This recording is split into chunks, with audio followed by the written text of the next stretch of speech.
Recognizing a quorum, I'm calling this meeting of the Cannabis Commission and Cannabis Control Commission to order at 10:01 a.m. on March 6, 2018. Can everybody in the back hear me? Great. Can I ask, is anybody recording this meeting? Let the public be on record that this meeting is being recorded. Can I ask everybody to please put their cell phones on mute or shut them off? Thank you.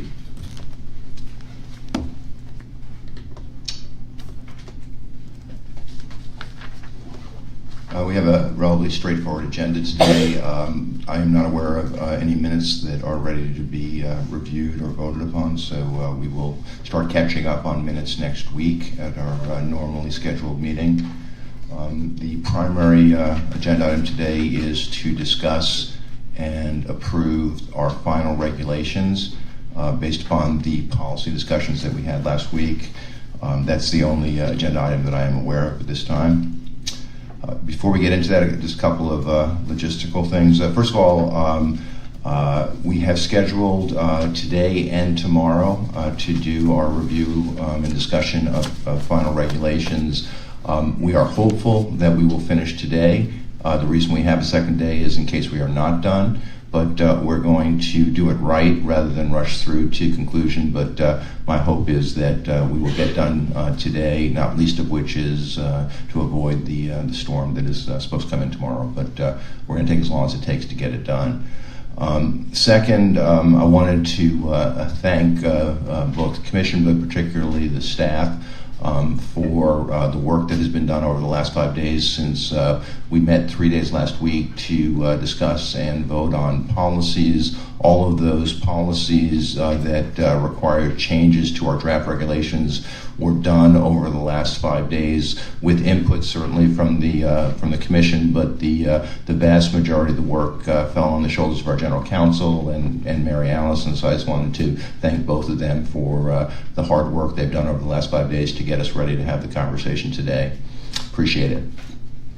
And I guess our Executive Director helped out a little bit as well. He did? Absolutely. Okay. Anyway, thank you very much. All kidding aside, I know that you guys have been working night and day for 5 days, and it's both acknowledged and appreciated. So we will go through this similar to the way we went through our draft regulations in December. We will go through 935 CMR 500 section by section. We will operate by exception, so if there are no comments, we'll just move on. We are going to use a document that was circulated last evening by our Executive Director to the Commission, which has all of the changes from our draft regulations as of 6 p.m. last night. And we'll use that as our reference. I'm sorry, I'm not going to put it on the screen just because it's too dense, but that's the document we'll use, and as I said, we'll walk through section by section and by exception discuss any changes to the language that anybody feels we need to discuss. Based upon conversation with General Counsel, what we're going to do is vote once on the full set of regulations after we've finished. We will not vote on each section. We'll vote once. However, I have asked the General Counsel to raise her hand if we cross the line from talking about language or technical fixes into policy. And if we do cross the line into policy, once we're alerted to that fact by the General Counsel, then we will have a vote on any policy changes. But to the extent that we're talking about technical changes and language, we will again not vote section by section. We'll just vote on the full set of regulations when we're done. Any questions or comments from the other commissioners? Okay, then why don't we just jump right into it. The first section, and I'm going to just go through the final 3 digits. I'm not going to say 935 CMR 500 every time. I'm just going to do dot, and the first one is .001 purpose. Presume we're fine with that. .002 definitions. I have a hold. Pardon? Would you please turn your microphone on when speaking? Thanks. I recommend deleting immediate family member. We can just which definition? Is that immediate specific? family member. Specifically? Yeah. It didn't turn out to be needed. It's never repeated again. Okay. Any objections to that? Okay. Any other comments on .002? Hang on, it's scrolling. Okay, Commissioner Tuttle? Could we delete the part that says the commission considers cannabis to be the preferred term? I know we tried to be. Where is that? I'm sorry? It's on page. Well, it's under definitions under cannabis. It's at the bottom of the definition of cannabis. Oh, Commissioner, I found it, thank you. Yeah, I know we tried to be consistent, which I think was the purpose, but I think we also decided not to specifically say one or the other was the preferred term. Any objections to dropping that? Okay. Keep going, Commissioner Doyle. Yes, it is marijuana establishment, and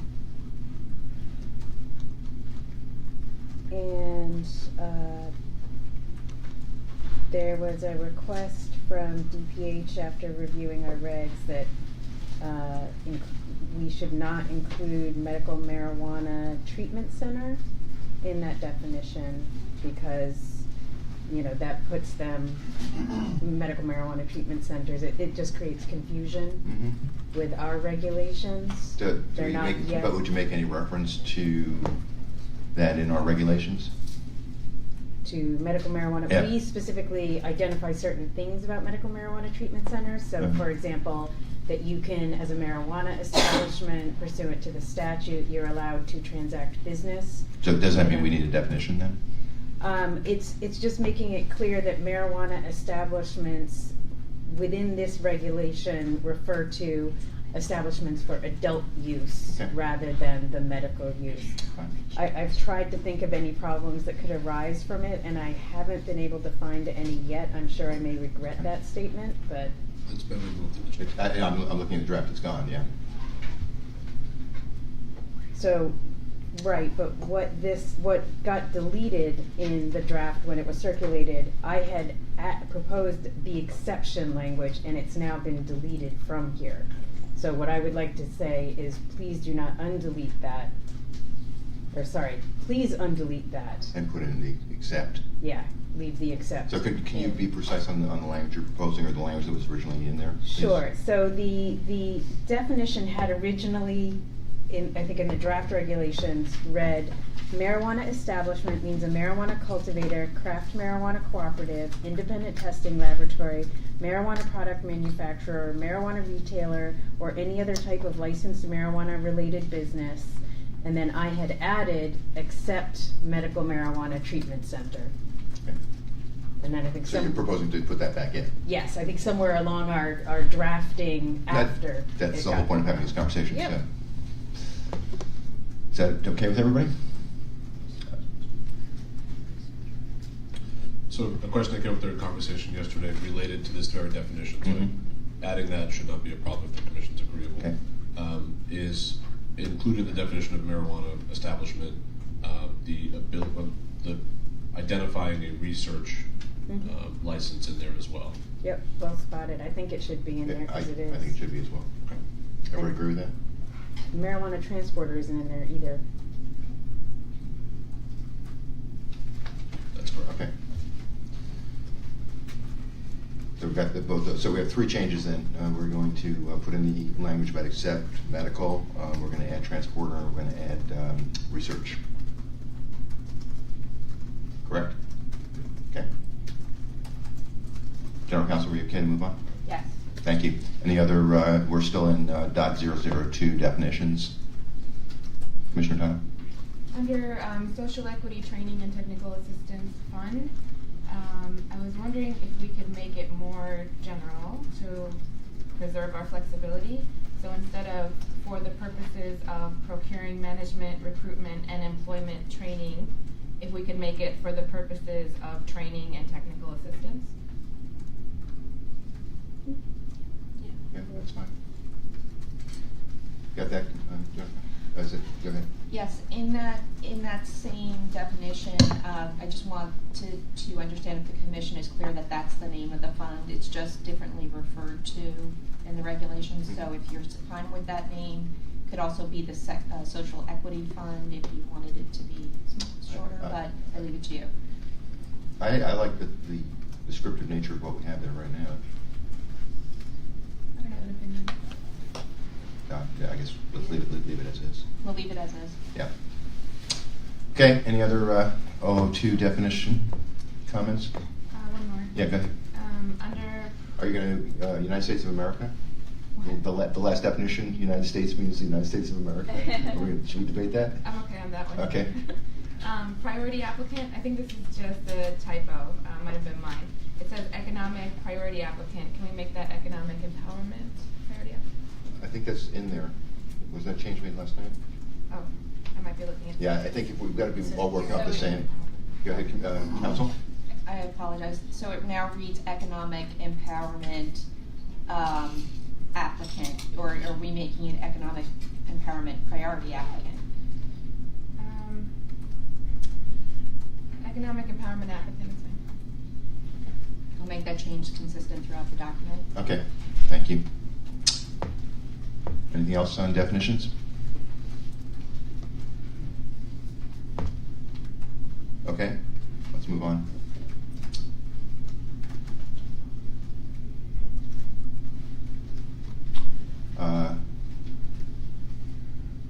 .005 fees and fines.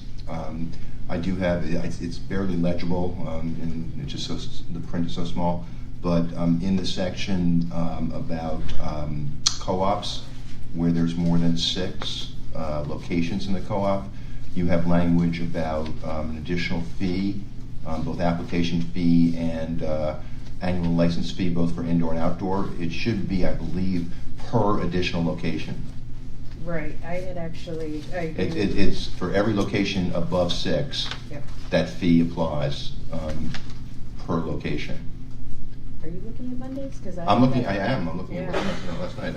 I can't, I So- could barely read this, so Okay. I don't know if it got in there or not. Because it, if it's highlighted in green, Yeah. it does say, I think, locations. I don't think it did, but anyway, that's what's, just make sure that it is there. So just to be clear, Yeah. it will read total fees for its canopy if more than 6 locations add 200 parentheses I and parentheses slash 100 open parentheses O and parentheses per location. Per additional location. I think. And that same language would be Yep.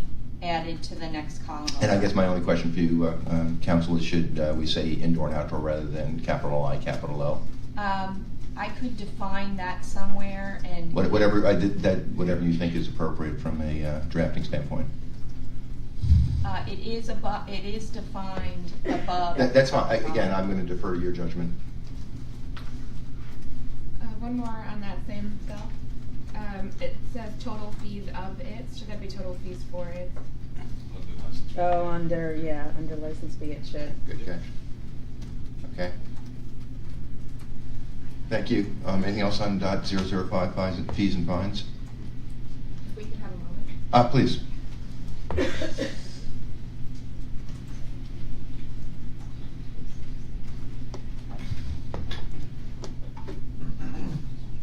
Okay, I'm all set. You're set. Thank you. Anything else on .005? Okay.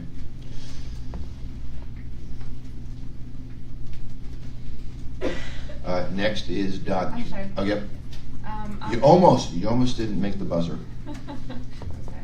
Under registration card holder fees. Yes. Marijuana-related business agents. I didn't see that defined, so I'm just unclear as to what that refers to. Counsel? Other commissioners have raised that question with me, whether it's a meaningful phrase. I think sometimes it's put in as a placeholder. If the commission would like me to, I could look at the instances and make a decision as to whether to include it or not. And I actually do have another question on this section is more substantive, whether or not fines could be moved to a place lower or further down in the regulations. I don't have a problem. To me, that's a judgment between you and the Secretary of State, I think. I have one other thing in this section. Go ahead, Commissioner Doyle. I don't know if this just got lost, but I thought we had originally proposed an architectural review fee. DPH charges one, and I thought we were going to as well, because that is a significant task for staff to go over the architectural review plans, and determine whether or not it complies with our regulations on security. But I don't see. I don't recall that conversation, to be honest with you, Commissioner Doyle. Yeah. So I mean, it's up to the commission. I think the fee. I'm sorry. I'm just trying to look it up at DPH. I think it's somewhere in the neighborhood of either $1,000 or $1,500. Hopefully, I'll be able to find it quickly. But essentially, it's just because it was such an onerous review. And in fact, originally in 2012 or 2013, it was going to be a certain percentage, I think, of the building fee. It was done in the same way hospitals were, which is very, very expensive. DPH dropped it to make it a more reasonable fee. Yeah, Sean or council, I don't recall having this conversation. I do not recall the architectural review conversation, but I did find DPH's fee structure. It is $8.25 per $1,000 of construction cost with a minimum fee of $1,500. With a minimum? Minimum fee of $1,500. Right, and Okay. I don't think they do anything above $1,500. I could be wrong about that, but my recollection is they don't. Okay, so this is, go ahead, council. I would recommend this is more of a policy. I agree with you. If we do want to take this up, it's a policy decision. And if it's not needed, it's not needed, but I just wanted to flag. Thank you for raising it. Any comments from other commissioners about whether we should address this or not? Sorry. Yeah, thank you. Commissioner Doyle, not to put you on the spot, but what do you know? What does it entail? What does the? I mean, I think it probably makes sense for us to do it, particularly if we, if the purpose of if our fees is to cover costs. But what does it entail? So, as I understand it, it's almost like a building inspector reviewing plans for a building permit. And what it is they review the plans to ensure that the applicant or restaurant who may be changing something is doing it in a way that is compliant with our regulations. In other words, everything is where it's supposed to be under our regulations. There isn't an opportunity for someone to sneak in a back door. Sometimes, especially in urban settings, you'll see that it's difficult to get a standalone building, and you may be sharing space with other uses, and you have to make sure that if there are shared facilities in a building that has more than one tenant in it, that again, they can't find a way to sneak in and, steal all your supply. I think that's largely it. If that is something that we can already accommodate in our budget, that's fine, but I just noticed it wasn't there. Yeah. Is it a requirement It is for a applicants? Yeah. Is there an alternative that applicants could pursue if there were something? I mean, I presume that we would do this in a cost-effective manner, but there may be things like under the technical assistance, if I don't know, it's foreseeable that there could be architects who may be willing to undertake for applicants who might not otherwise be able to afford or trying to kind of lower costs. I mean, is there an alternative that we could pursue, or would this kind of fall into our waiver or something like? I think we could, have a policy of waiving the fee under certain circumstances. It's really wide open for us. There is obviously, architectural review is required under our regs now, so they would have to be able to. The only question is whether we cover it or whether we charge a separate fee. Exactly. Right, so they would have to indicate that there was an architectural review, but it might be a matter of being able to do it for a more cost-effective, in a more cost-effective manner for some applicants. Okay. I think the issue is whether we want to discuss this as a regulatory change or as a policy change or not. It strikes me as a policy change just based on the volume or the significance of the number. So, I'm sorry, you're saying we should Because it's discuss and vote on 1,500. it? Yeah, I think Yeah. it's a policy Okay. Yeah, no, it's definitely a policy change if we decide to include it. So the question is, should we have that kind of discussion and vote or not? Or just leave it the way it is without? Yeah, I just wanna make sure it's okay from a budget perspective not to have it. Mr. Executive Director? It's difficult to say at this point, given we don't know the frequency with which we'll have to review the architectural plans, but, and the sufficiency of the various license types and their license fees, and whether that would be sufficient to cover our cost. So it's hard to say if it's gonna have with not having it in is detrimental to our budget. Yeah, I guess, I think that the budget, at least as I've seen it, and I haven't seen the final version yet, does cover with, I think, reasonable cushioning the cost of inspection and the cost of license evaluation, in the spirit of trying to minimize or at least not dramatically drive up barriers to entry and cost of licensing. I prefer that we just leave it as it is and cover the costs ourselves. I think it's like everything else, it's something we can reevaluate based upon our experience as we see what kind of applications we get and the costs we incur. But in the interest of keeping barriers low, my suggestion would be we leave it as is. I would just point out to the commission that there's a change in building structure fee that's already in there. Yeah. Would you like me to broaden the language in that so that it at least creates an opportunity to charge for the review of our plans? I guess I was proposing no, that we don't charge. That's my opinion. Can I get thoughts from the other commissioners? So my proposal is that we don't change this, leave it as is, which is that it's required, but part of the application fee. And we're not going to charge incrementally for this inspection. Yep. In which case we don't need to make any changes, and therefore I don't think we need to vote. Is that correct? I think that's fine, yes. I do have some questions about other fees, if I could just... Can we just resolve this one first, and then we'll get into it? So, anybody object to what I just proposed? Well, I'm fine with it. If we did want to add a fee for that, what would be our next opportunity to do that procedurally? We are going... Let me defer to General Counsel. Well, I think that there'll be opportunities in the next year and next year to revise the regs, and so the commission can make a decision really at any time as long as it goes through the proper process. But we can foresee opportunities before the end of the year. Okay, then I think it's we leave it as is and come back to it when we have some more data on the cost. Okay. Yeah.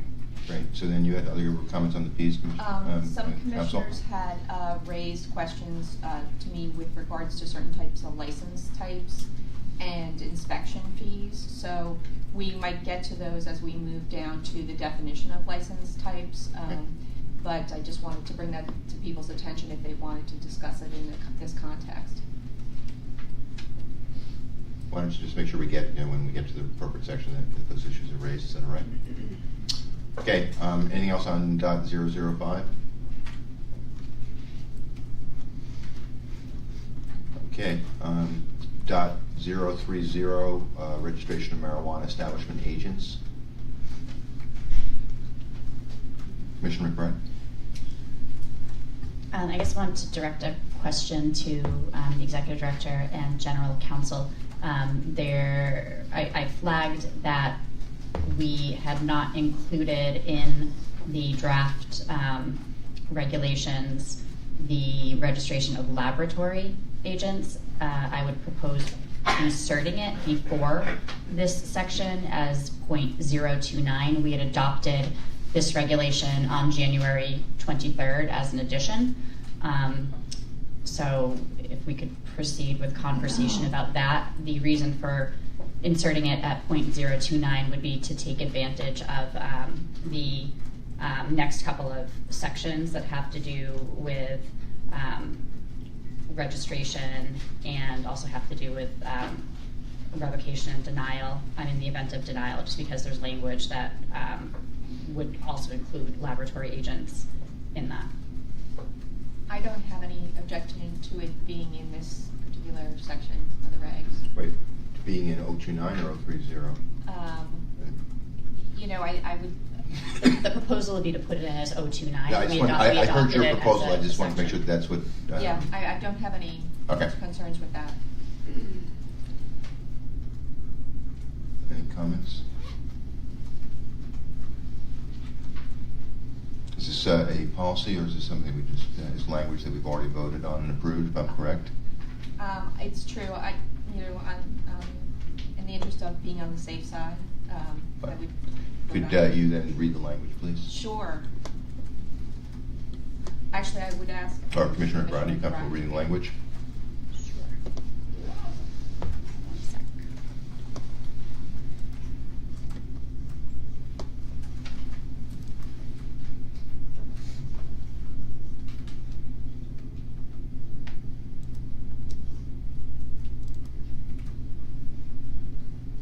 One moment, I just to pull it up. Sure.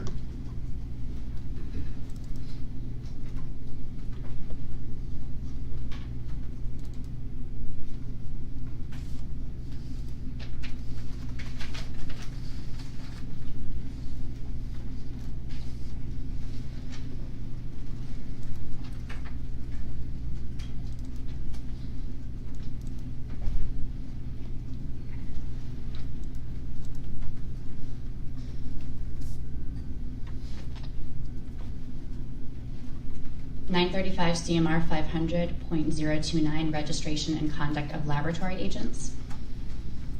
Section 1. The Commission shall issue a laboratory agent registration card to each applicant associated as an employee or volunteer with an independent testing laboratory license pursuant to 935 CMR 500.060. I think that's a site we need to fix. Who is determined to be suitable for registration. All such individuals shall A, be at least 21 years old, B, have not been convicted of any felony drug offense in the Commonwealth or a like violation of the laws of another state, the United States, or a military, territorial, or Native American tribal authority, have not been convicted of any offense involving the distribution of a controlled substance to a minor or like violation of the laws of another state, the United States, or a military, territorial, or Native American tribal authority, and be determined to be suitable for registration consistent with the provisions of 935 CMR 500.803. Subsection 2. An application for registration of a laboratory agent submitted to the Commission by an independent testing laboratory shall include A, the full name, date of birth, and address of the individual, B, all aliases used previously or currently in use by the individual, including maiden name, if any, C, a copy of the laboratory agent's driver's license, government-issued identification card, liquor purchase identification card, issued pursuant to GL Chapter 138, Section 34B, or other verifiable identity document acceptable to the Commission. D, an attestation signed by the applicant that the applicant will not engage in the diversion of marijuana. E, written acknowledgement signed by the laboratory agent applicant of any limitations on his or her authorization to possess, test, or transport marijuana in the Commonwealth. F, authorization to obtain a full set of fingerprints in accordance with Section 21 of Chapter 94G of the General Laws, submitted in a form and manner as determined by the Commission.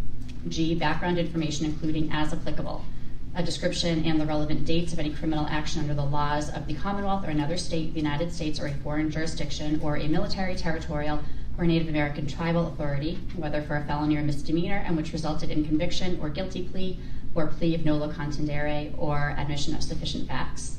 2, a description and the relevant dates of any civil or administrative action under the laws of the Commonwealth, another state, the United States, or foreign jurisdiction, or a military, territorial, or Native American tribal authority relating to any professional or occupational or fraudulent practices. 3, a description and relevant dates of any past or pending denial, suspension, or revocation of a license or registration, or the denial of a renewal of a license or registration for any type of business or profession by any federal, state, or local government, or any foreign jurisdiction. 4, a description and relevant dates of any past discipline by or a pending disciplinary action or unresolved complaint by the Commonwealth or like action or complaint by any other state, United States, or a foreign jurisdiction, or a military, territorial, or a Native American tribal authority with regard to any professional license or registration held by the applicant. 5, a non-refundable application fee paid by the marijuana establishment with which the marijuana establishment agent will be associated, and any other information required by the Commission. 3, an independent testing laboratory executive registered with the Department of Criminal Justice Information Systems pursuant to 803 CMR 2.042 shall submit to the Commission a criminal offender record information report and any other background check information required by the Commission for each individual for whom the independent testing laboratory seeks a laboratory agent registration obtained within 30 days prior to submission. 4, the Commission shall conduct fingerprint-based checks of state and national criminal history databases as authorized by Public Law 92544 to determine the suitability of laboratory agents. The independent testing laboratory shall pay a non-refundable fee to the Commission for the purpose of administering the fingerprint-based background check. 5, an independent testing laboratory shall notify the Commission no more than 1 business day after a laboratory agent ceases to be associated with the independent testing laboratory. The laboratory agent's registration shall be immediately void when the agent is no longer associated with the independent testing laboratory.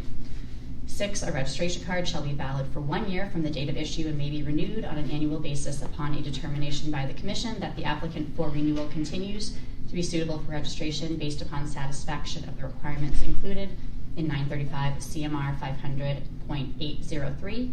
After obtaining a registration card for a laboratory agent, an independent testing laboratory is responsible for notifying the Commission in a form and manner determined by the Commission as soon as possible, but in any event, within 5 business days of any changes to the information that the independent testing laboratory was previously required to submit to the Commission, or after discovery that a registration card has been lost or stolen.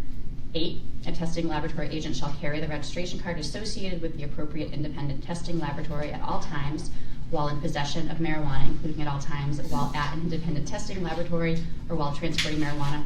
There's only 3 more. 9, a laboratory agent affiliated with multiple independent testing laboratories. I thought I heard the word brief somewhere earlier on in this. I did not say brief. I don't know if someone else did. Shall be registered as a laboratory agent by each independent testing laboratory and shall be issued a registration card for each lab. 10, laboratory agents are strictly prohibited from receiving direct or indirect financial compensation from any marijuana establishment for which the laboratory agent is conducting testing other than reasonable contract fees paid for conducting the testing in the due course of work. And finally, 11, laboratory agents shall not be employed by other types of marijuana establishments while employed as a laboratory agent at 1 or more independent testing laboratories. Have some water. So, for my recollection and edification, this was discussed previously? On the 23rd of January, we Okay. voted on it, yeah. And we voted upon it. Okay, that was my right. So, again, from general counsel, do we need to take a vote again? I would just, in abundance of caution, just vote on it, whether people accept it. I just would take this moment, not as because there's anything in particular in this, but just to ask the Commission if I could, after this vote today, throughout the document, just make appropriate corrections in terms of capitalization, typos, And references. and citations, that Yep. sort of thing. Of course. Okay, then can I have a motion to approve the language as read by Commissioner McBride? So moved. Can I have a second? Second. Let the record show that Commissioner Doyle made the motion to approve, seconded by Commissioner Flanagan. All in favor? Aye.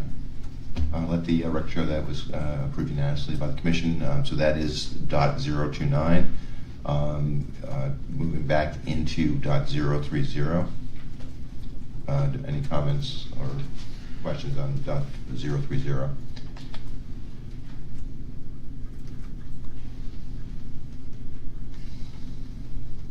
None? Okay, then .031, denial of a registration card. Commissioner McBride? These are non-substantive, just technical fixes given what we just read into the record, including laboratory agents in this section.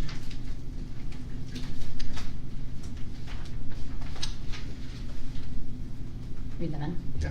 Okay, so I would include after the term marijuana establishment agent in the first paragraph, the following, including laboratory agents. And then in subsection 1, failure to provide the information required in 935 CMR 500.029 or 430.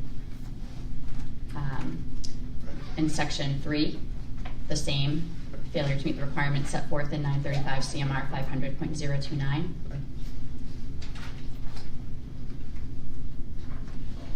That's it. Is that it? Okay. Any issues with that?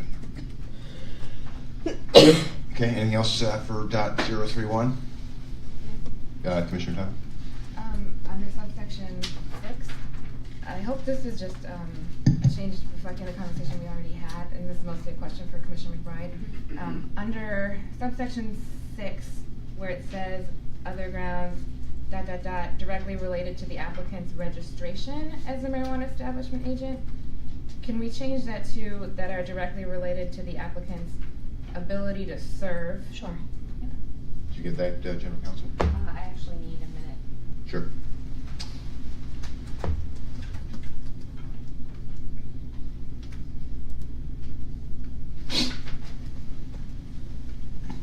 That are directly, Commissioner Todd? That are directly related to the applicant's registration. So where it says registration, just change that to ability to serve. Okay. Anything else in .031? Okay. .032, revocation of the marijuana establishment agent registration card. I would suggest the same changes that we made above, including what Commissioner Title just raised as the amendment in, it would be in subsection 2. Okay, Counsel, thank you. Anything else for 032? Okay, 033, void registration cards.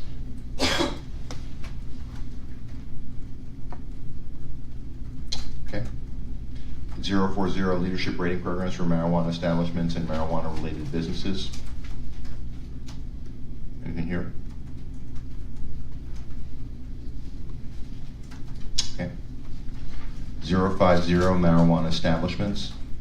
I have something. Okay, go ahead, Commissioner Doyle. Please just reference the section. Yep, in subsection, sorry, I'm just trying to make sure I'm referencing it correctly. In subsection 1B, C2, craft marijuana cooperative, there was some language inserted about the limit of 100,000 square feet for the craft marijuana cooperative. But I think since this is sort of the reason that those square footage issues are referenced in marijuana cultivator is to distinguish between different classes of license. That for craft marijuana cooperative is not distinguishing the class of license, so I would actually recommend that it be moved down to the general description in subsection 3 of what a craft marijuana cooperative is and sort of the limits on its operation, and put that 100,000 in the same paragraph that I also have edits to, so I don't know if you'd like me to hit while the iron's hot. Let's wait. But so right now you're just saying move it back into that paragraph, but we'll do that entire paragraph when we get to it. Yep. Is that okay? But I personally, I think what you're suggesting makes sense, taking out of here. Yep. Any other, Commissioner Doyle? Not to subsection 1. I Okay. don't think I have anything else till we get down to craft marijuana Okay. cooperatives. Anything else on 1 or, which is general requirements, 2? Oh, sorry, I do have that. On section 1? On section 2. So, okay, marijuana cultivator. Go ahead. And this is just to clarify the record, because I was confused about it. Under tier relegation, I had originally proposed 70%, and I don't remember much in the way of substantive conversation, but I think the way we actually took the vote may have been for 85%. Pretty certain. Do you have a record of that conversation, Executive Director? Handy, no, I can certainly pull one up, but I do not recall the 70% as well. I don't know either, but I think if you can, how long would it take you to pull the record out of the conversation? Because we can come back to this, and why don't we do that? Can we skip the section until Sean's able to get a record of our discussion? Sure. Okay, so let's keep, anything else on section 2, which is marijuana cultivators, before we move to 3, which is craft marijuana cooperative? Okay, so Commissioner Doyle, did you want to talk now about section 3? Sure. This is literally just a probably. Well, can you just, for completeness, could the thing that we removed from section 1, Mhm. where should it go in this section, in your opinion? Subsection 3D. 3D. D. As in dog. Yep. So right now it actually has a drafting error in it, which is likely terrible handwriting on my part. I would like to change that section so as to be more consistent with our vote that subsection 3D, so that it reads, the cooperative is limited to one license under which it may cultivate marijuana, subject to the limitations of 935 CMR 500.0502B. And we may need to put another citation in there referencing the issue that if they have more than 6 licenses, they need to pay more money just for That's completeness. 050. Yeah. And conduct activities authorized for marijuana product manufacturers at up to 3 locations. So in other words, that 6 locations has been eliminated. Right. They are allowed to cultivate marijuana, and then I would add to that the craft marijuana cooperative is limited to 100,000 square feet of total canopy, which is Right. taking language from that previous section I mentioned and putting it down here. So you're taking out the 6 location max because we have eliminated that and adding the 100,000 square foot. Yeah. Go ahead, Commissioner McBride. I actually, in my review of this, noted the same Okay. issue, and I drafted some language that I think might fit in Great. nicely Okay. as the sentence. So after the site to 935 CMR 500.0502B, insert a sentence, a cooperative is not limited in the number of locations it may operate, provided that for each location over 6 locations, an additional licensing fee shall apply. Application and licensing fee. Okay. Um, Shall apply. Go ahead. No, if you want to finish. Pursuant to 935 CMR 500.005.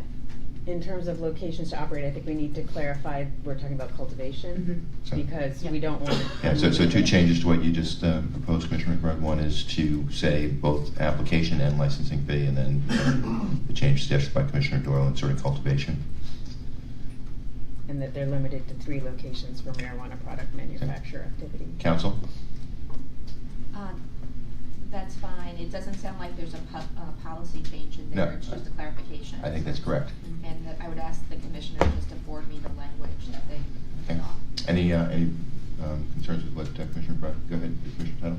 I apologize if I missed this earlier, but if the co-op is adding an additional location, they have to pay an application fee as well? For the additional location. That's what's in the current version of the fee table, and the logic is that there are inspection requirements with each additional location. They're de minimis. At least that's a bad choice of words. They're the lowest tier of application and licensing Right. fees, but there will be incremental both inspection as well as enforcement expenses for each additional location. Is the logic. Right, so I actually thought that related to the licensing fee. I'm just trying to think through, so they pay an application fee and then we don't go through an application process at that point, right? They're just letting us know that they're adding another location. I don't know that I agree with that. Okay. I think this is obviously just the way I was thinking about it, so, I think, if you get a cooperative filing an application with us, they are going to have to provide us, the additional information for each location, the property interest, the fact they have a host community agreement with the particular community. There are going to be, assuming that they have more than 6 locations at the outset, there still is sort of an additional application burden per Processing fee, location. yeah. Processing so expense. I think there is something that justifies that. There is going to be additional expense associated. But if I remember correctly, so I agree with Commissioner Doyle, but if I also remember correctly, it's 100, it's 200 and 100, 200 for indoor, 100 for outdoor. That's the incremental application fee for each additional location over 6. Thanks. Okay. So there's no policy changes based upon what Commissioner Bryan just articulated. We're still on 050. Any other comments or? Another comment. on Go ahead, this. Commissioner Tuttle. 3D, the craft marijuana cooperative must be organized to operate consistently with the 7 cooperative principles. I suggest we change that to must operate consistently instead of must be organized to. I agree with that. I had actually written the must be organized to language originally, I think, and I made that same edit this morning and I just forgot to say it just now, so thank you for catching that. I'm fine with that. Okay. Mr. Chairman, I have some Yes. notes from last week.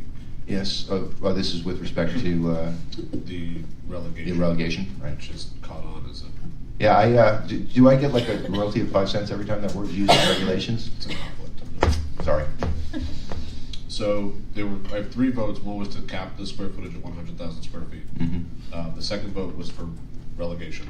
85% of products sold, if not, a tier is reduced.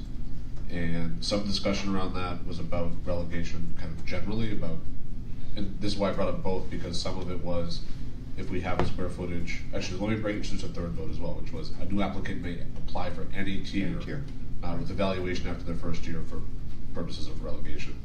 And so the discussion really, it's kind of evolved around where an applicant could enter versus when they would be relegated. Right.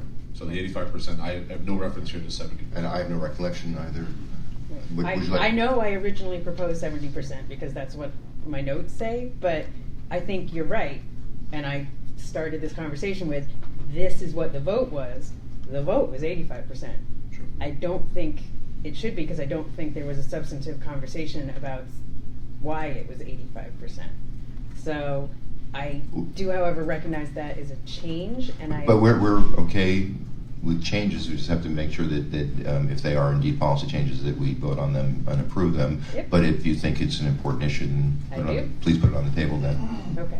So if you have a 85% relegation level, I think that may end up being too high and may incentivize people to dramatically drop price or, do other things like that to get rid of their product so that they can meet that 85% threshold. I think that's putting too much pressure on a marijuana establishment to meet that 85% such that they would be incentivized to do things that we don't necessarily want them to do. And so Colorado has a 70% for relegation, which is, an easier standard to meet so that people don't get reduced in size when they don't want to be. And that's why 70% is what I think we should do. They obviously are a more experienced state, and if they thought it should be bumped up to 85, one would think they would have done it by now.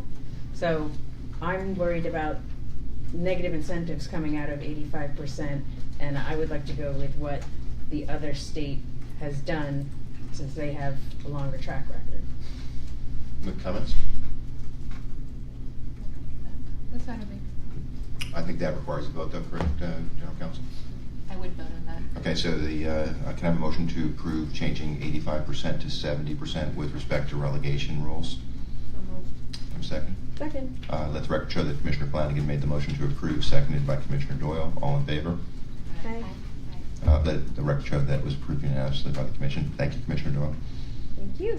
We are still in .5050. Anything else?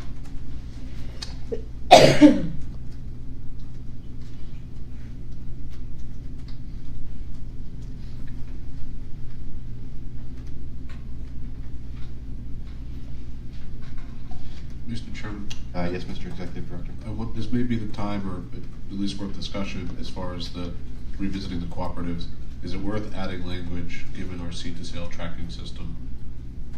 A craft cooperative is considered one license as far as that system is concerned, so long as they identify a system administrator. And is it worth embedding that into the regulations, asking as one license that they identify a system administrator? Otherwise, they're going to pay for an individual program fee. That makes sense to me. I don't know about other commissioners. Yep, that's fine. I think that is worth inserting. Council, is that policy, or is that just pretty straightforward technical correction? We have been, everything we've talked about with respect to co-ops is talking about it as one license in terms of their production caps and so forth. So it seems like this is just consistent with that, but your opinion, please? If I could have a minute, Mr. Sure. Chair. I think there's similar language in the fee section on that, so that it would sure, be take a your time. policy change. Take your time.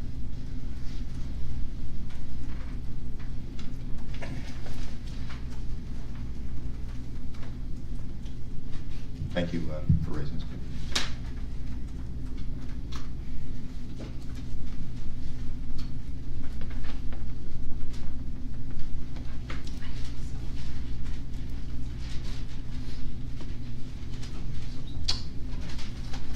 I think you're fine let me know. Okay, thank you.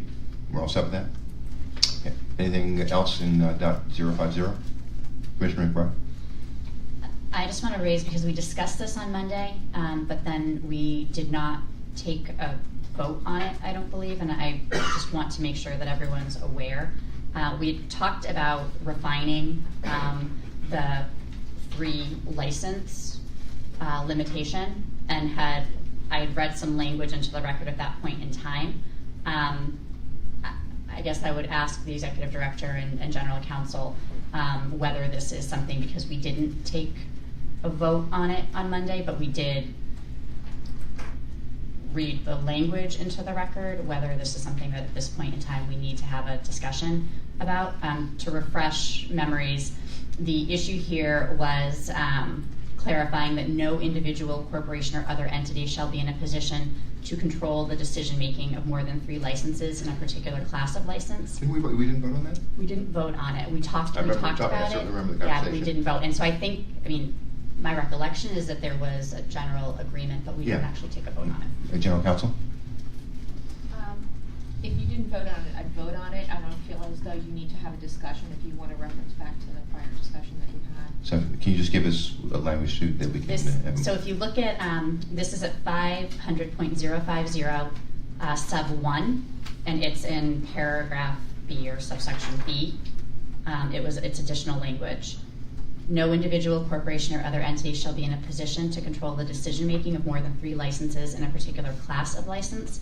An individual, corporation, or entity shall be determined to be in a position to control the decision-making of a marijuana establishment if the individual or entity possesses 1, actual control of more than 50% of the voting equity or has the power to appoint more than 50% of the directors, 2, contract rights to control, or 3, right to veto significant events.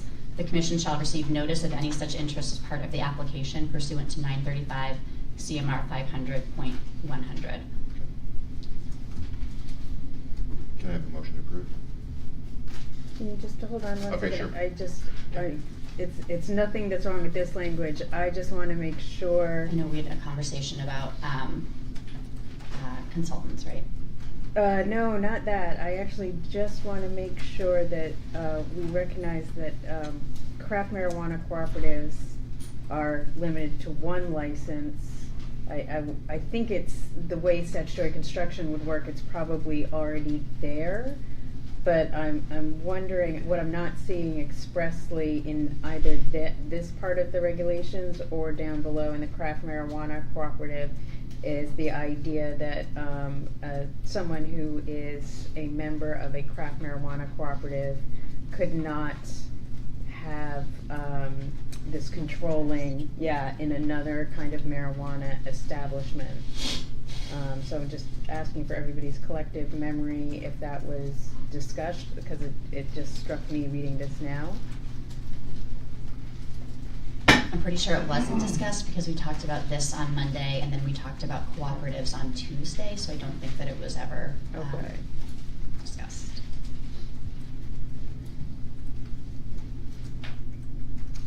Can we talk about them separately? What Yeah. is the language that Commissioner McBride described, and then we can come back to the co-op issue? Mm-hmm. So we do have to vote on, or we should vote on the suggestions of Commissioner McBride, so can I have a motion? I have a question on it. Sure, go ahead, Commissioner Dunn. Regarding the last sentence, the Commission shall receive notice of any such interest as part of the application. What if a change is made where an individual is in a position, but it's after the application process? Is that addressed in reporting requirements elsewhere, or should we add it here? It's somewhat addressed in the change section after, and I apologize, I don't have the new section numbers as memorized as I should. I can find it real quick. I do remember making that change with regard to controlling persons, but I don't know if it refers to all of what we just added.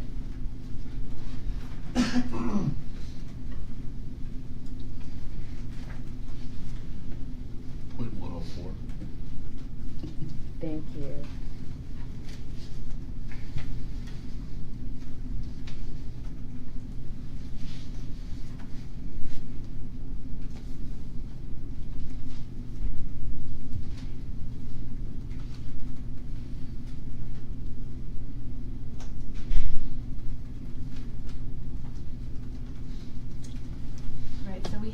prior to any change in ownership, the marijuana establishment shall submit a request. So I wonder if we could make that broader to refer to all of this control. Council? Could you repeat that, Commissioner Tuttle?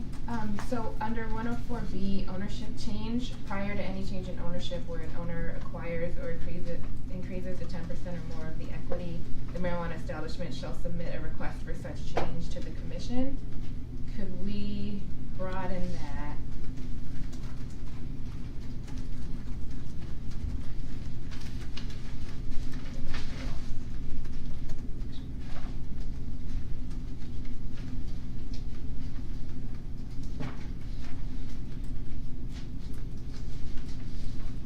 Take a minute, but essentially I'm suggesting that we broaden that so that anytime there's a change in this part of the application, that they would terms then of have controlling to interest? submit a request. In terms of how we've defined controlling interest? Does that address Commissioner Doyle's concern? No, I think there's three separate things on the table, so I think we got to be a little, let's try to be linear logical here. If I can do this, the first is the suggestion made by Commissioner McBride in section 0501B, correct? And I think let's take them in sequence. So, Commissioner McBride, would you just say what you're proposing in terms of change to that specific section? Sure, hold on one second, let me just get back up there.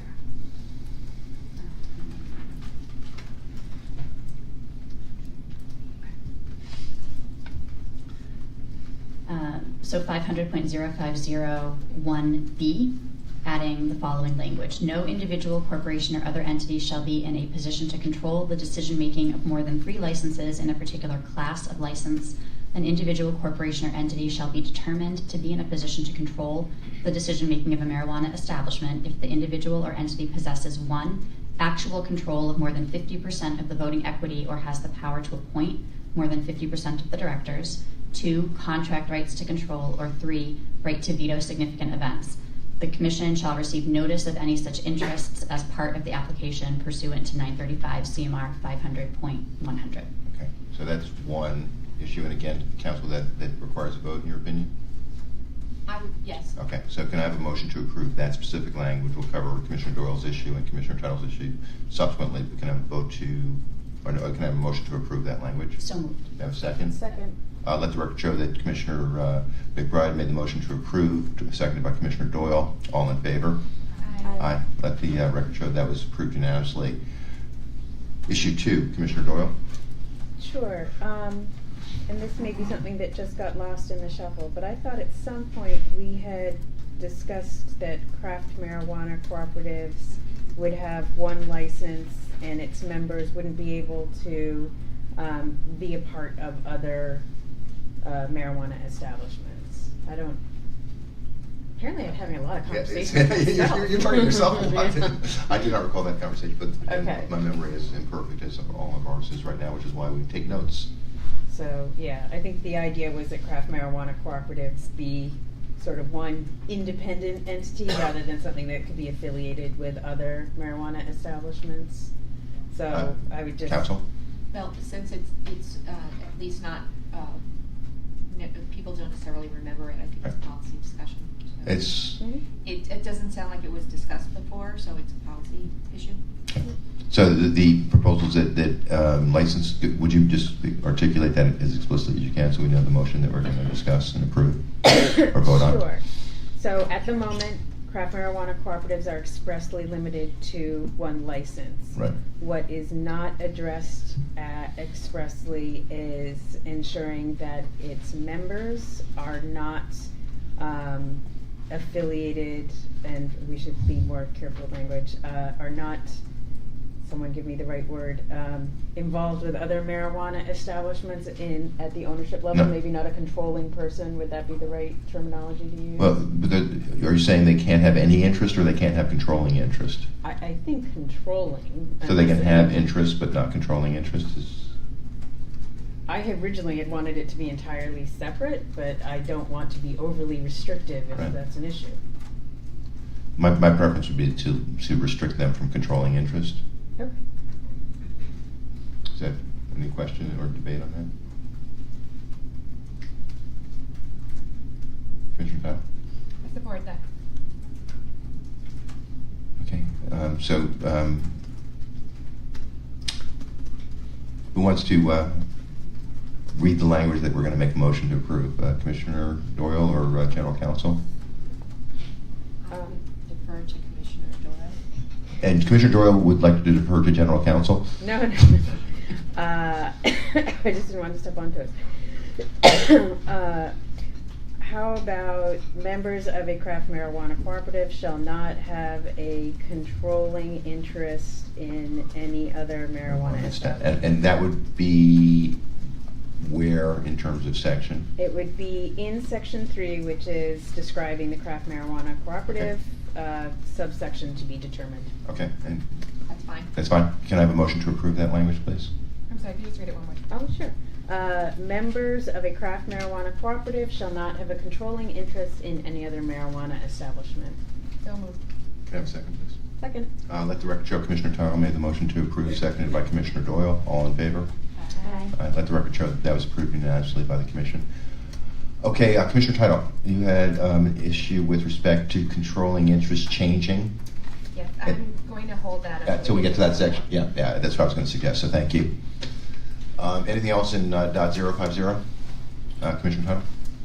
The last section on marijuana micro business. So, to refresh our memories, the original idea was to have a small business that could deliver. We've now eliminated delivery. So, practically speaking, the point of a micro business is that they get certain fee benefits. Yep. And so my suggestion is under 9A, where it currently says a micro business is a co-located Tier 1 marijuana cultivator and product manufacturer, that we change that to Tier 1 marijuana cultivator or equivalent product manufacturer.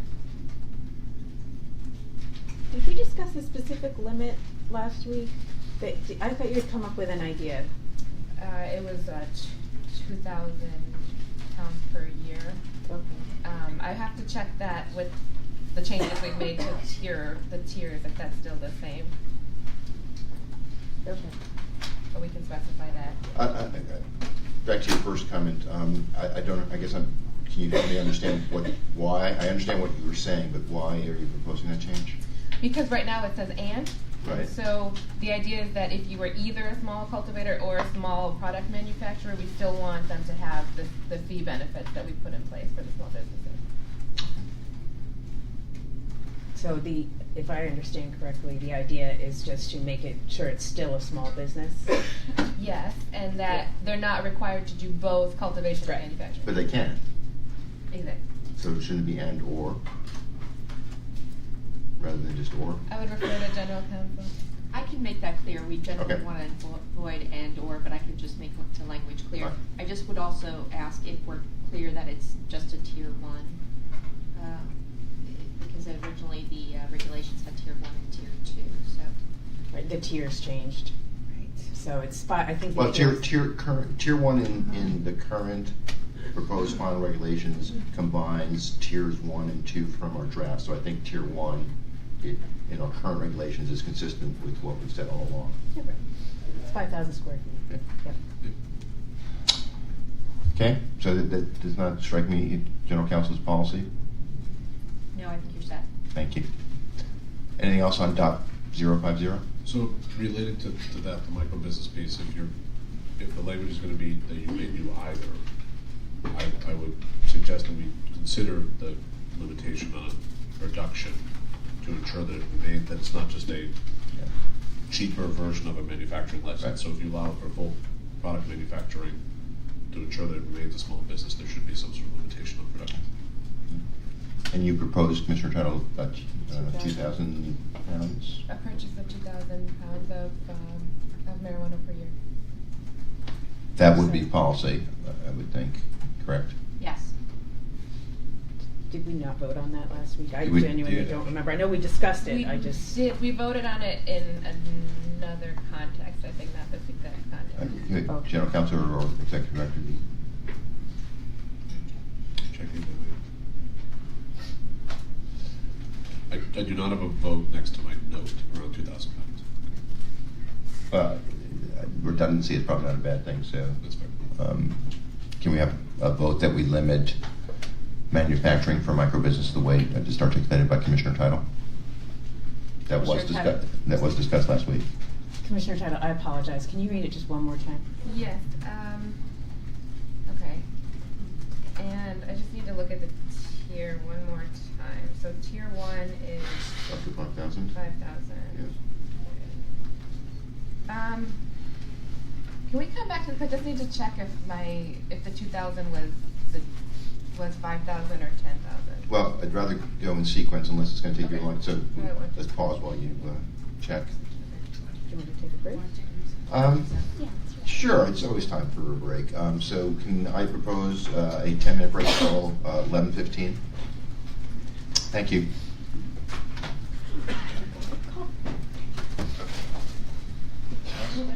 Okay, thank you.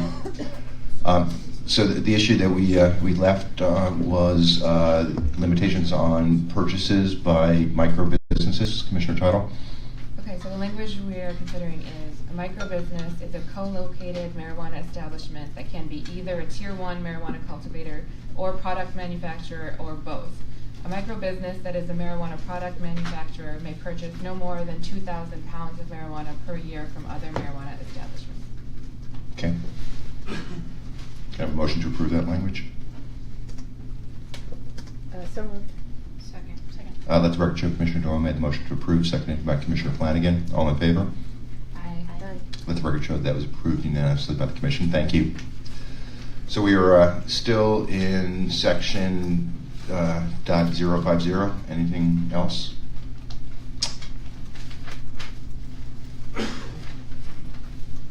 Okay, .100. Actually, there's nothing there, so .101, application requirements. Anything here?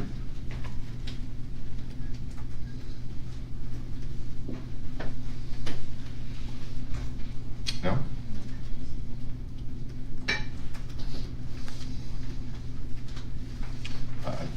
Then moving on to .102, action on applications.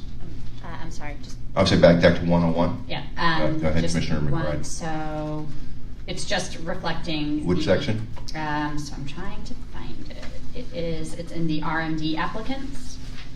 And it's just reflecting the language on. This is D, existing RMD licenses, or no? Going back even before that.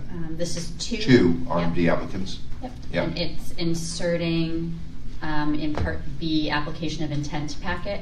It's Wait, inserting. Part B, yes. Mhm. After 1, it's inserting the same language that is in the general application. It's inserting it here on the disclosure.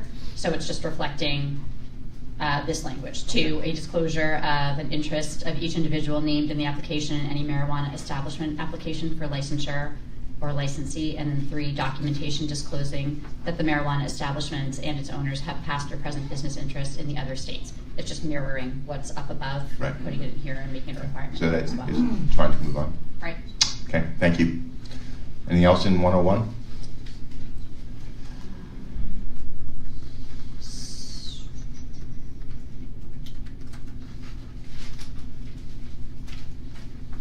Set. So I want to check this with General Counsel. We had taken a vote to remove the requirement of certification by the municipality that the applicant provide certification.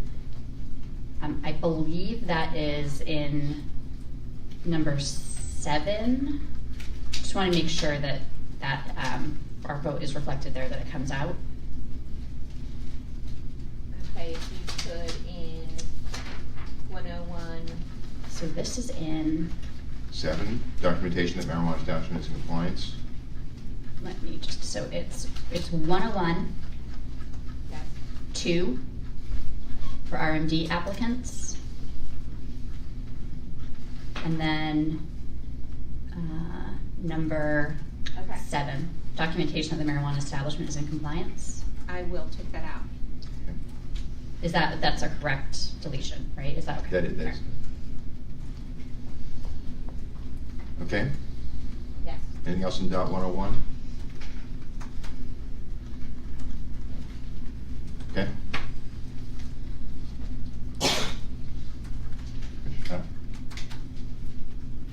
Do you want us to bring typos to you later, or do you want to bring it up now? That's later's fine. But please do. Anything else in 101? Just to change on the cooperative must be organized to operate consistently, just to change that to operate to, similar to. Okay. Can I move on to 102? Okay, dot 102, action on applications.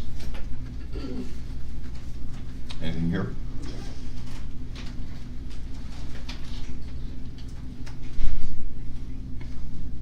Okay. Dot 103, licensure and renewal. Anything here? Okay. Dot 104, this is where I think you have your comment, Commissioner McBride, or Commissioner Tuttle. I'm sorry, back to 103. Sorry, 103. Yep. In 4, subsection 4, expiration and renewal of registration. Yes. Letter D. So this is just a language change. At the time of renewal, licensees shall make available an accounting of the financial benefits accruing to the municipality as a result of the host community agreement with the licensee. And then the commission will make this information available on its website. Municipalities are encouraged to share cost benefit information with licensees and the commission. This is just reflecting that vote that we took on the host community agreements. I'm sorry, sir, are you suggesting a change to the language that's here? Yes. Okay, could you just be explicit, please? At the time of renewal, Right. licensees shall make available an accounting of the financial benefits accruing to the municipality as a result of the host community agreement with the licensee, and then striking everything until the commission will make this information Share this available. information, or make this information available on its website, okay?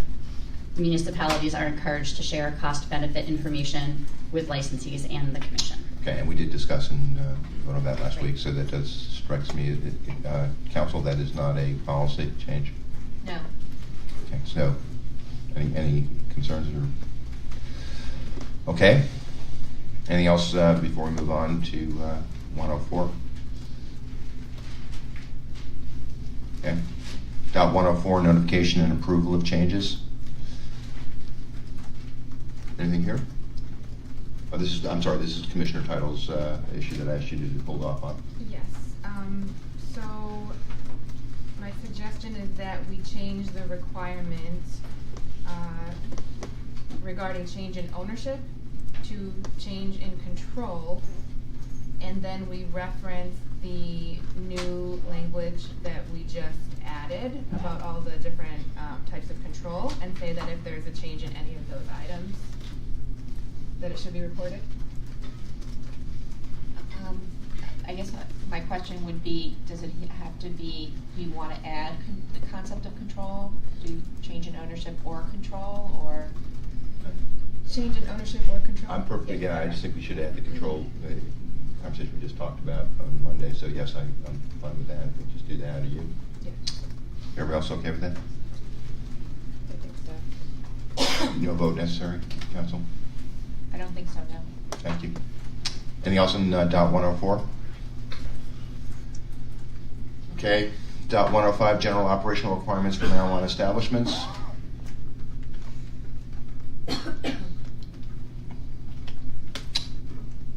Hang on. I know, this is a long one, It's a so long one. it's a very long one. I just want to make sure everyone sees the green language In 16? in B16, because that is my attempt to flesh out what we voted last week. So let's just read it out loud. for Okay. benefit. All vehicles and transportation equipment used in the transportation of marijuana products or edibles requiring temperature control for safety must be designed, maintained, and equipped as necessary to provide adequate temperature control to prevent the marijuana products or edibles from becoming unsafe during transportation, consistent with applicable requirements pursuant to 21 CFR 1.908 subsection C. So basically what it does is adopt those time, temperature, safety controls. But it doesn't require a specific way to maintain those.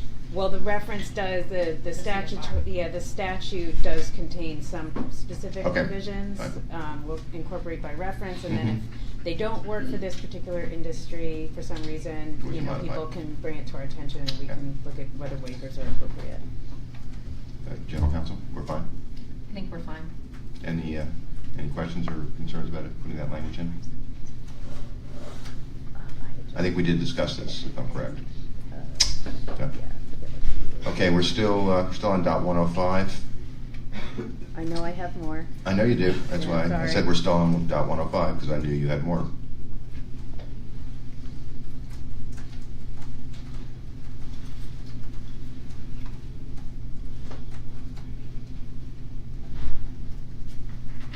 And they're very minor, I think. We'll be the judge of that. Yeah. Or excuse me, our general counsel will be the judge of that.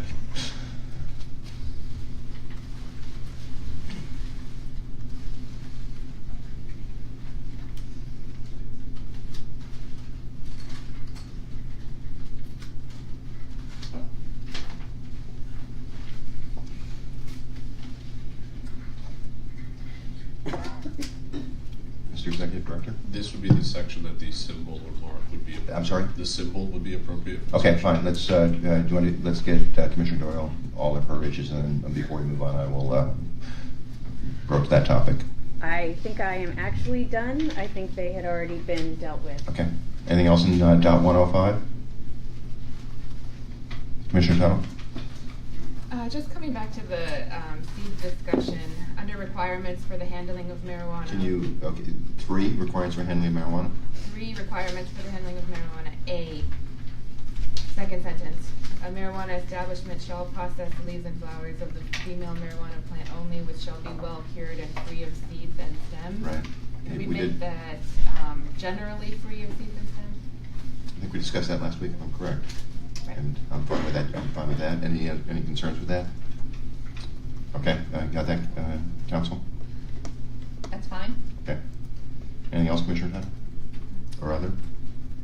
Okay, then before we move on from dot 105, Mr. Executive Director, would you introduce the topic, please, of warning labels?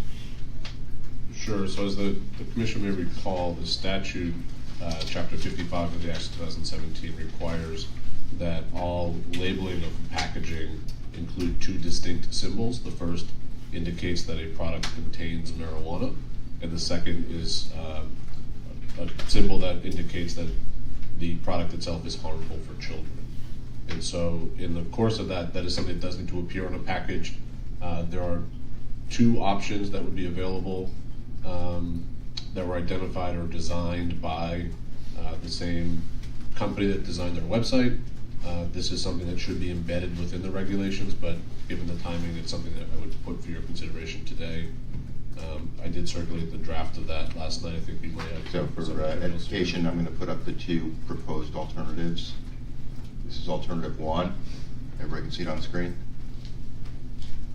And this is alternative 2. Feel like an eye doctor. 1, 2. Should we have a vote on this, or what's your general counsel? I don't think you need it. We've already agreed that there's going to be a mark. Okay, so is this something we can, I'm perfectly comfortable deferring it to the executive director on this? Well, certainly if there's a preference from the Commission, that would be Okay, is there? helpful in narrowing it down. Well, I was going to say I was going to defer to the, I'm willing to defer to the executive director and let him make the choice, but go ahead, Commissioner Tuttle. Just for the executive director's consideration, I have a strong preference for the second, just because people know what a marijuana. Okay, just again, this is number 1, so when you say second, this is the one you're, for whatever it's worth, that was my preference as well, although I'm still willing to defer. To add to that, my preference would be the red. Sure. Yeah. Commissioner McBride? Why don't we just take a vote on that? Okay, that's fine. Just again, so vote is 1, this is 1? Can they make a motion then? Can we have further discussion there? I just want to flag one thing. Sure. Go ahead, Commissioner Doyle. If we do vote for the marijuana leaf one, I tend to agree with Commissioner Title. It's the more obviously recognizable symbol. Can we just have a think about that language in the advertising and marketing section that prohibits Right, good point. everyone from using a leaf on That's their... a great point. So, it's for a different purpose, but... So, So the question that I would have is that is there a way, from a regulatory standpoint, that we can add language that would allow the use of the leaf only on the universal symbol? yeah. I think the answer is I can yes. do that, Yep. sure. And if that's the case, Yes. can I make the motion to use the red symbol? Red, okay, so there's four choices according to, I'm sorry, I was just trying to make sure that I had you correct that this was one, so go Yes. for it. Number 2, with the red being the triangle and the surrounding the leaf. So, And the other one. rather than vote, can I ask for a motion to approve number 2, red? So moved. Second. Can I have, okay, thank you. Let the record show that Commissioner Doyle made the motion to approve. Commissioner Title made the motion to second. All in favor of red number 2? Aye. Let the commission, let the record show the commission unanimously adopted that. Also, make sure that we adopt the language in advertising as discussed. Thank you, and I should mention that these will be ultimately, once an establishment is licensed, shared with the licensee to be used on packaging. Yes. And this will appear on all packaging as indicating that, again, the product contains marijuana, but it's not safe for children. So, Thank you. Anything else in dot 105?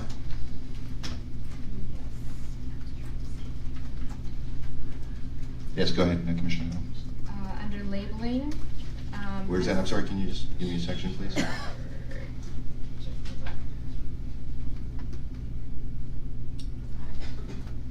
Section 5. Thank you, Commissioner Cunningham. This goes along with a recommendation that I'll make later under testing, that we exempt seeds from testing. The suggestion under labeling is that we add that on a label of a seed or seeds packaged for sale, that we include the statement, this product has not been tested.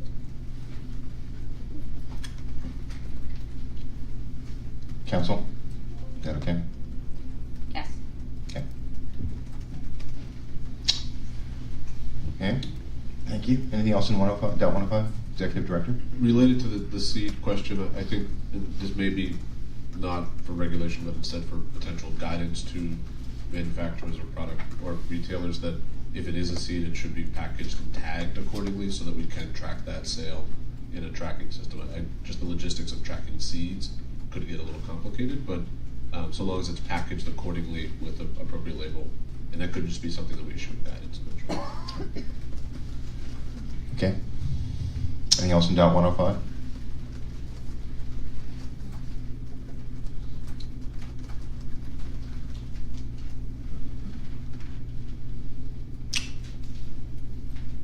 Okay, I will attempt to move on. Oh, sorry, it's wrong clicker.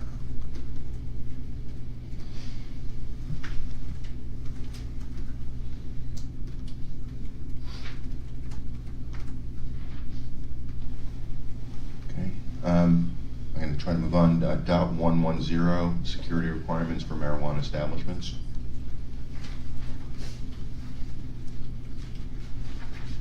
Anything in this section?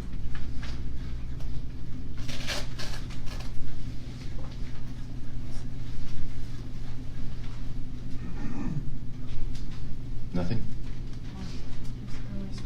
Pardon? Okay.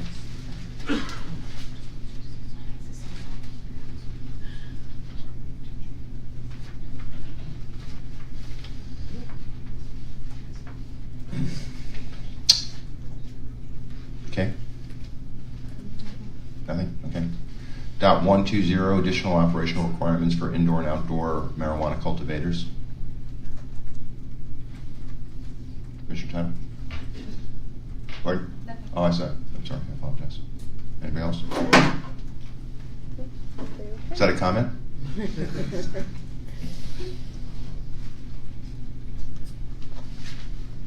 Nothing?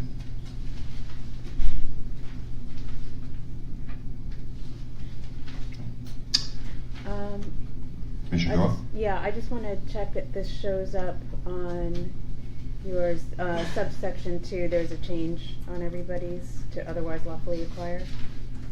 Okay. Yeah. It's difficult with track changes to tell Yeah. what I've added, afterwards. And then on subsection 8, it's U.S. Department of Agriculture rather than U.S. Commission. Yeah. Got that. Okay. And then there's a change, wouldn't you know it, we reference a regulation and then the regulation's title changed in the meantime. So the reference to the plant nutrition regulation title changed so that it is now plant nutrition application requirements for It says plant nutrient, or is it nutrient? Yeah, I'm sorry, plant nutrient application requirements for agricultural land and non-agricultural turf and lawns. I will change that, and any other sites will be checked and for accuracy. Thank you. Anything else in 120? No, other than what's already flagged in here. Yep. Okay. 130, additional operational requirements for marijuana product manufacturers.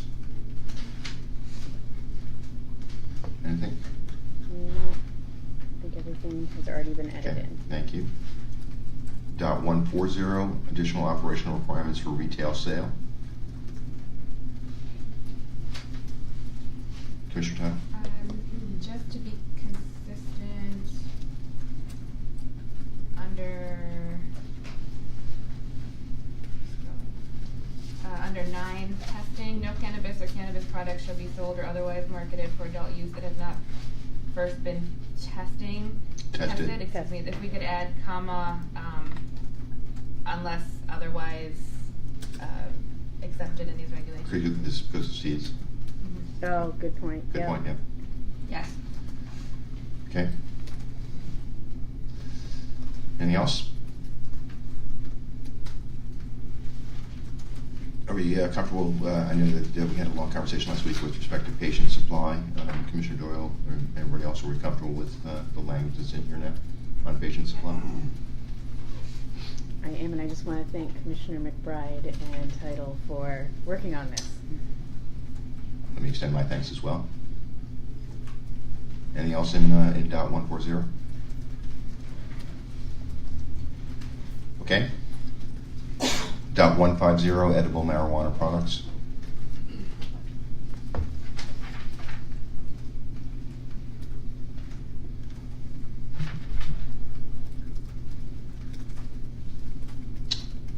Okay. Dot 160, testing of marijuana and marijuana products.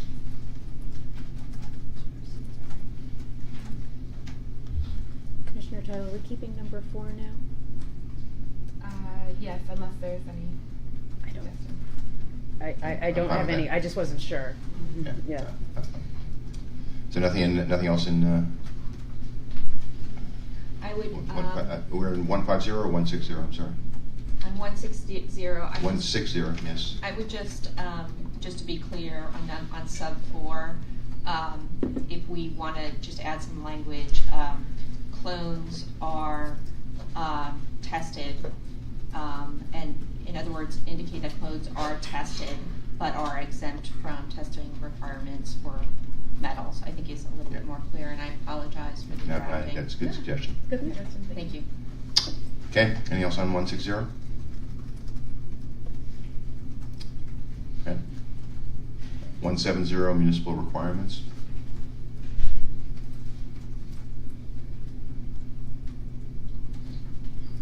Nothing.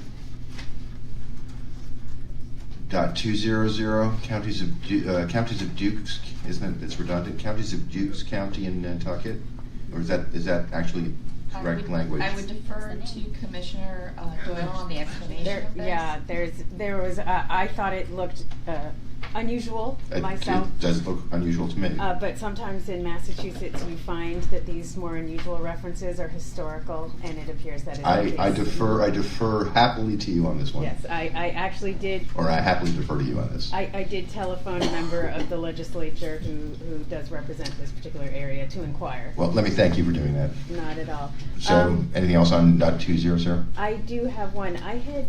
We have a shortened reference to them as counties, and I had requested it be changed to island counties, just because for those of us who are in the medical marijuana arena, counties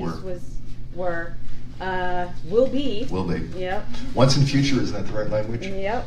I'm just concerned that counties could be misread, as there are counties all over Massachusetts, and I'd just like to specifically identify. You would think someone reading this carefully would understand that it's referring to particular counties, but I'm just worried. In the interest of clarity, I will make that change. Thank you. Okay. Anything else on .200? Okay. .300, inspections and compliance.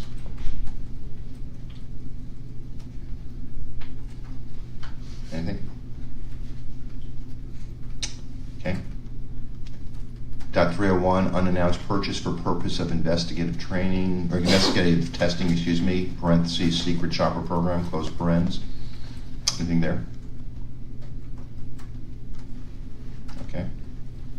Could I have a minute, Mr. Chair? Yes, please.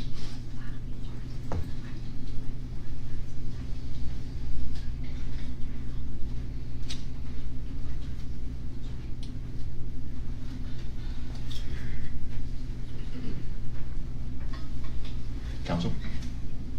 So there's a question, if the commission recalls during the policy debate, or the deliberation, there was discussion about expressly authorizing underage. I thought we did have that It's not conversation. articulated specifically in here, so it might be worth adding That's not in here? a direct reference, correct? Yeah, I think we should. that's fine. Identification check alludes to that. I mean, why else Yeah. are you checking for ID? That is the language. If I could just have a minute. Sure.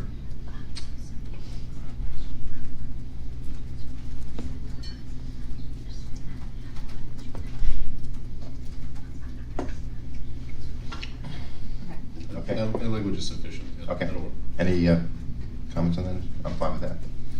Okay. .302, complaints process. Nothing. .310, deficiency statements. .320, plan of correction.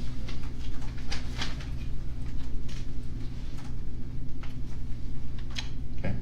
.330, marijuana establishment registration, limitations of sales.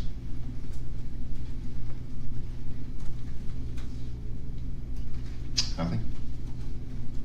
.340, summary cease and desist order and quarantine order. Nothing. .350, summary suspension order. .400, marijuana establishment grounds for denial of initial application for license. Okay. .415, void marijuana establishment license. Excuse me. Nothing. .450, marijuana establishment license grounds for denial of renewal applications and revocation. Anything? Okay. .500, hearings and appeals of actions on licenses. Anything? Okay. .650, non-conflict with other law. Nothing? .800, background check suitability standard for licensure and registration. Anything? Yeah. .801 suitability standard for licensure. Anything?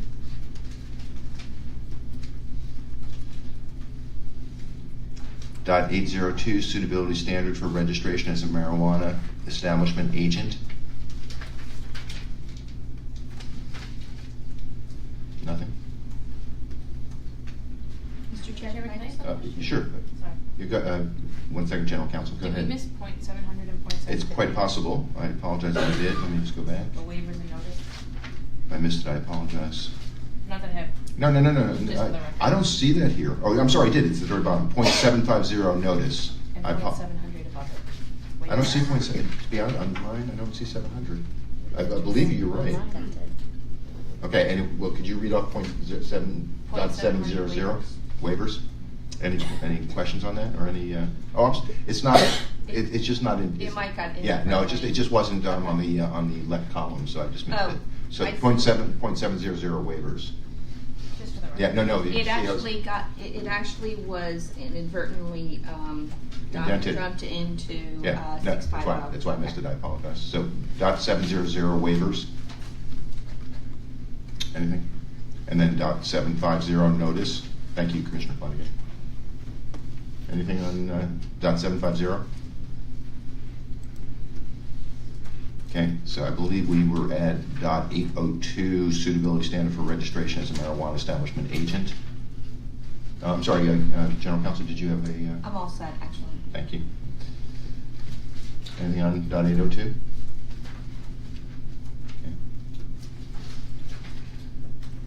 Okay. .803 suitability standard for registration as a laboratory agent. Nothing.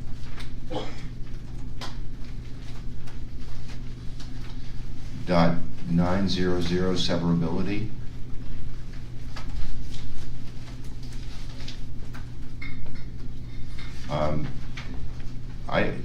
This is amazing.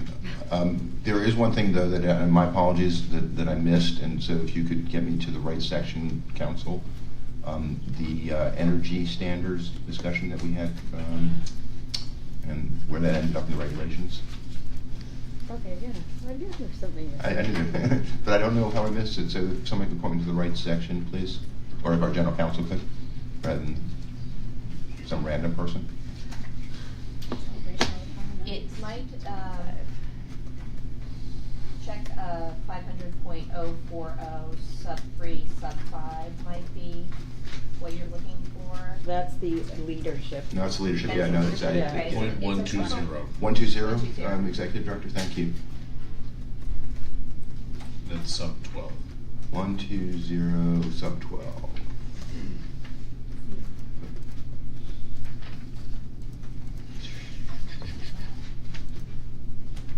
One two zero sub 12.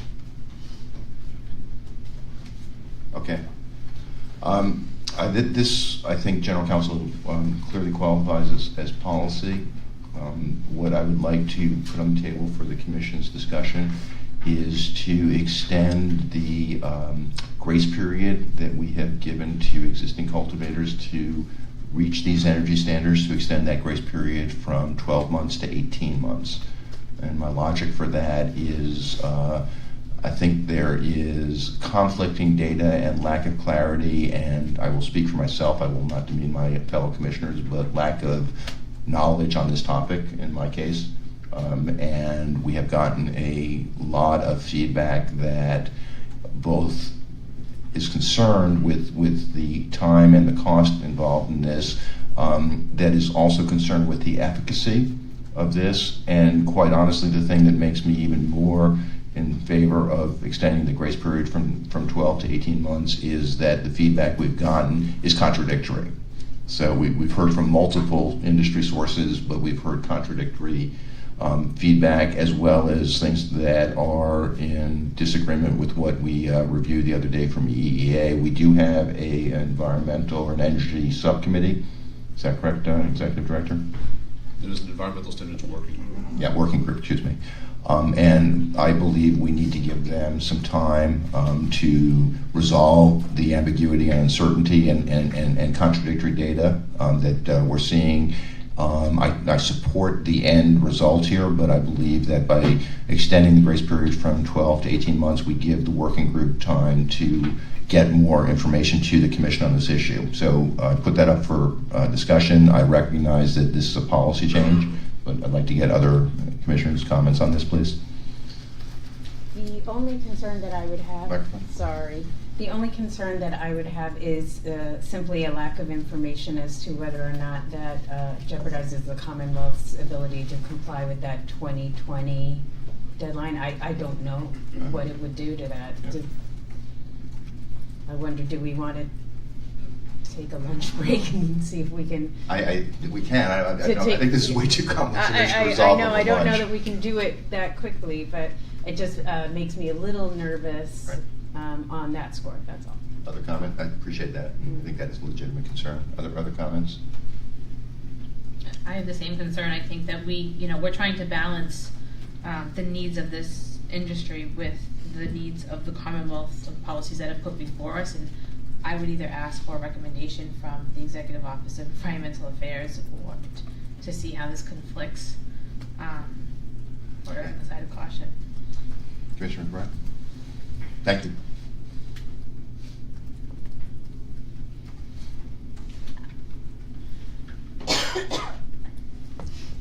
I'm going to admit that I do not have the level of technical expertise, and it gives me some concern on both sides of it. It gives me concern both to delay it, but at the same time, there is I do feel a little like there's a cart before the horse issue here where we don't necessarily know. I mean, it may make sense at this point to try to reach out. I have an alternative. Can we just hear from the other commissioners? Oh, absolutely. No, actually, I'm sorry. Go ahead. Okay. One alternative, since we do know we are going to be reopening the regulations within a fairly short period of time, is to keep the 12 months for now, but put the 18-month proposal before the environmental working group to see if that will interfere with the ability of the Commonwealth to meet that 2020 mark, and that way, if they are amenable to it and have time to consider what the actual ramifications would be with compliance with that deadline, we could extend that 12 months to 18 months when we reopen the regulations. Yeah, I appreciate that, and I think it's a reasonable suggestion. My concern would be that it's going to people need to start making their decisions now, and we don't have an explicit timeline for reopening the. We will reopen them, as you pointed out, in integrating medical marijuana, but we don't have an explicit timeline in place for that. That's my concern. I think it's a reasonable proposal, though. Commissioner Title, I've heard from you on this, or Commissioner Flanagan? I mean, I think if we make a commitment to look at this again, we've done that with many other different issues in these regulations, that we're going to come back and take a look at it. I don't have a problem with setting a time frame for later. Commissioner Title? I think the purpose of the 12 months was to give the existing operators a chance to come into compliance. I haven't seen any evidence that there is some sort of process that would take 18 months that couldn't be done in 12 months. So I favor 12 months at the moment. Yeah, I don't think it's a question of, at least in my opinion, that it's going to take 18 months. I think there's a question of what's the right thing to do in terms of what should be in our regulations. There have been arguments I've heard, and to Commissioner McBride's point, I just don't feel like I have the subject matter expertise to kind of evaluate the arguments I've heard, but the arguments that I've heard are that these regulations will not have the intended efficacy effects, that they will require bigger canopies and the same or greater energy consumption. When you expand the canopy, you might use the same energy with respect to lighting, but when you expand the canopy, then you'll have additional HVAC and other requirements that actually, and again, I'm not advocating this, nor am I in a position to argue one way or the other, but that would actually offset the savings when you talk about having to expand canopies and expand HVAC, because you'll have lower production with these lower wattage. It just strikes me that if I had heard only, well, this is going to be expensive and we don't want to do it, I don't think I would be advocating an extension, but when I hear factual debates and factual contradictions about the efficacy, it just strikes me I'd rather make a judgment when I know more, and I've been informed better by subject matter experts. So that's my logic for extending, not because people said, well, I don't want to do this or it's expensive. So I think we can do three things in my opinion. One is we can do nothing. We've already addressed this and voted on it. Second is we can adopt Commissioner Doyle's proposal, which is do nothing but explicitly state we're going to revisit this at the point we reopen the next time we reopen our regulations. Or the alternative proposal, which is what I put on the table originally, which is that we say we are going to just extend the grace period for 18 months with the explicit requirement that we study this through our working group and come back and revisit it at the point we reopen our regulations. I prefer the approach I put on the table only because I think it reduces some of the uncertainty for existing industry players, and I think there's some logic for that. It's a tough one, but I really was swayed, as I said, not so much by complaints about expense, but just what seems to me to be glaring differences of facts, and contradictory facts, which I find very hard, therefore, to sit in a position and kind of say anything with certainty now, which is why I'd like to defer for 6 months. Mr. Chairman, have you made the motion? No, I'm not going to make the motion until we've had more time to discuss, unless people think we're done discussing.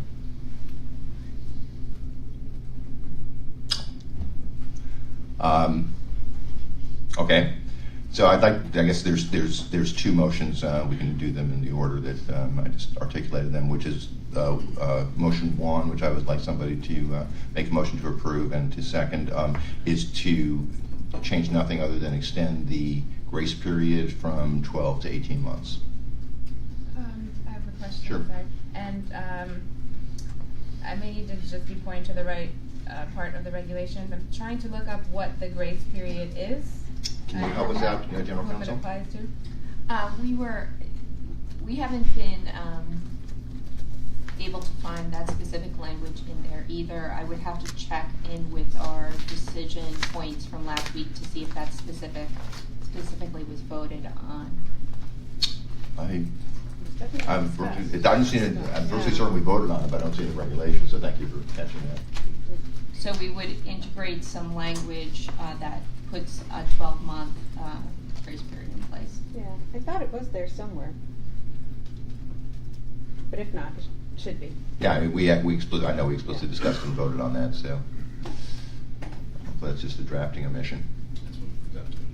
And if I can Yes, go ahead. try to illuminate the grace period as well, the discussion I recall is that existing operators would have a grace period of 12 months. Right. That standards would apply to any new entrant. That's correct. And I thought we had also specified what existing operators were. Actively cultivated. Yeah. Right, so that's consistent with my recollection that the standards would apply to everybody, but for the existing cultivators that need to make a change, Right. that's what the grace period was for. Right. Okay, so can I therefore have a motion to, given the language that has been omitted, but we all agree on what the content of that language is, given that language that we just make one change, which is extend the grace period for implementation for existing participants from 12 to 18 months. I guess if I can't get a motion, I don't need a vote. Can I have a second, please? Second. Okay, let the record show that Commissioner Tuttle made the motion to approve, seconded by Commissioner Doyle. All in favor? All opposed? Nay. Nay. Okay, let the record show that was voted down by the Commission with the vote of 4 negative and 4 against the motion and 1 in favor. The Commissioners McBride, Doyle, Flanagan, and Tuttle voted against. Commissioner Hoffman voted for. The second alternative is, if you could articulate it, Commissioner Doyle. Sure, that we would maintain the 12-month retrofit language, as I think of it now, But as the Energy and Environmental Working Group convenes, place the issue of how long should be allowed for retrofitting specifically. Should the 12 months be extended to 18 months, and what ramifications that would have for the Commonwealth's ability to meet its deadline under a law I've forgotten the name of in 2020. Would you like that in the regulations, the law you've forgotten? If only I could remember it. I don't think I have that sheet. Thank you. So can I have a motion to vote on the language, to approve the language as suggested by Commissioner Doyle? So moved. Can I have a second? Second. Let the record show Commissioner Flanagan made the motion to approve, seconded by Commissioner Doyle. All in favor? Aye. Okay, let the record show that that was unanimously approved by the Commission. General Counsel, have we missed anything? Executive Director? Not that I can see. General Counsel? Not that I can see. Any other commissioners? Then can I have a motion to approve the regulations as discussed and modified today? Mr. Chairman, if I Yes. may interrupt briefly. Please. As part of that motion, as indicated by the General Counsel earlier, that the approval be subject to correcting clerical Correct. and ministerial correction. Thank you. So moved. Second. Okay, let the record show that Commissioner Doyle made the motion to approve, seconded by Commissioner Flanagan. All in favor? Aye. Let the record show that that was unanimously approved by the Commission. Before we adjourn, I just wanted to make a couple of very brief comments.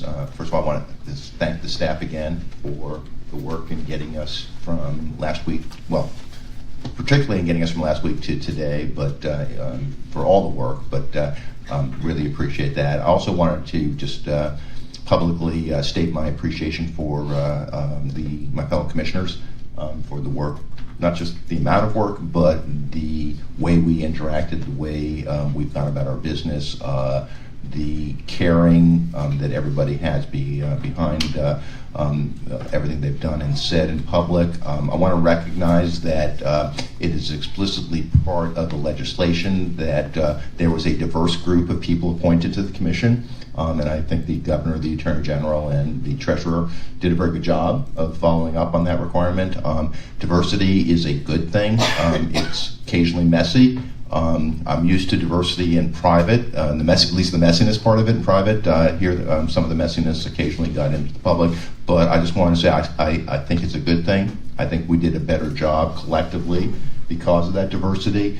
And I want to, again, congratulate each of my fellow commissioners for staying true to what they believe, but trying as hard as they could to find the right answer to these incredibly complex issues that we've been wrestling with. So thank you all for the job you've done to date. Commissioner Tyler? If I may, Mr. Chairman, I just want to agree to that, but also add that it's difficult to facilitate at the same time that you're participating in discussion, so I just wanted to thank you for that. Thank you. There being no further business in front of the commission that I'm aware of at this time, I'm sorry, Executive Director. No, just want to clarify that there's no meeting tomorrow as a result. I was going to do that right, yeah. Anything else to do on General Counsel? So we will not meet tomorrow. I don't have the right slide up, but the next public meeting of the commission will be a week from today, March 13th, time to be determined. And location to be determined, but likely to be here. But we'll get, obviously within the 48-hour, or outside of the 48-hour window, we'll get notification up of the next meeting, but it'll be next Tuesday. Again, thank you very much to everybody. We are adjourned.